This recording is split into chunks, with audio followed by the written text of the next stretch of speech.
First off, I want to thank everybody for coming out in our wonderful Alabama weather to support our fantastic class of 2019. I've been going to Oakman since my very first day of school, from Head Start, elementary, to middle school, and now, then to high school. I've been here for it all. The tornadoes, which left us having classes in trailers, the time the entire school freaked out because our number one enemy was going to merge into our school. Don't worry, we love our parish family now. The snow days, which meant we got to make snowballs and chunk them at our teachers, well, the ones that were brave enough to come outside with us. The snipers on the roof of the downtown buildings because we weren't going to let a few clowns ruin our homecoming parade. Our teachers have to be the best teachers anybody could ask for. Even the lunch ladies and the janitors will flash you their best smile, and they can find a way to make your day. Miss Fielding, thank you for your good mornings over the intercom. You're not on there that often, but when you are, everyone in the class immediately smiles. Coach Brown, thank you for teaching us about Rwanda and letting us talk to real people who have been there and know the area like the back of their hand. Miss Shelton, thank you for giving us a laugh when you give us those random smirks as we walk down the hall. Miss Miller, thank you for always answering our questions that we throw at you and finding a way to make it a learning experience. Instead of finding a way to back out of it, you give us a real answer, even if it's on an interesting topic. Miss Gray, you will never know how incredibly grateful all of us seniors are for you. From dealing with our breakdowns about finals or math class to our stressful college and FAFSA applications, you help make the road to college a lot less intimidating. Miss Brown, thank you for allowing the library to be a safe place to cry after the math tests.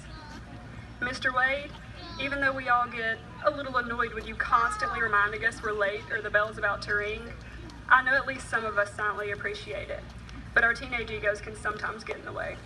Mr. Gann, now this man's a little more special to me than others, but what can I say? He worked endlessly to arrange my schedule, and he didn't even complain, not once.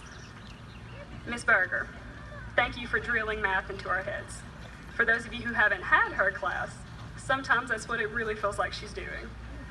Don't get me wrong, I love her with all my heart, and she's practically a second mother to me after mine and Brody's growing friendship over my senior year. But she's a strict teacher. She'll get you to learn math one way or another. Finally, Miss Bridges, thank you for everything. Majority of students feel very strongly about you. They either hate you or love you, and I've felt both of those over the course of my high school career. But you're okay with it either way. You know your job is to teach and not to be loved. And if students really pay attention to that, they'll realize what you're doing for them is right, and then they'll love you for it. You're a mom to all of us who has a strange obsession with blue whales and of course dogs. Apart from the staff, I'm not going to take time to thank all my friends. I've had ups and downs with many students here, but my speech would last forever if I went into all the undying love I have for the students here. So, to all of my people, even though through the fights and the long drives, which often end in people getting tired of my music taste, you all know I love you. You all hold a very special place in my heart for a long time. Last off, I want to thank my two wonderful sets of grandparents. They're the entire reason that I am where I am. We've had many disagreements, but they took care of me in the most vulnerable time of my life, and they'll never know how grateful I am for them. I remember a time in my life, around the end of middle school and the start of high school, when I wanted to be anywhere but here. The phase where I thought this town wasn't enough.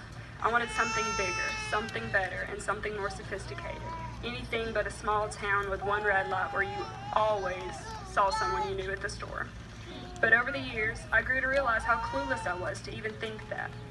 I grew to love the crowds of kids at the gas station in the morning, getting either their breakfast pizza or filling up on gas or getting snacks for the day. I now love the fact that driving down my road, I'll see a random woman cutting grass and she'll wave at me with the biggest smile as if I was her own child. I figured out that a small town was the best place I could have possibly spent my years in school. This town, which includes this school, is my home. Thank you.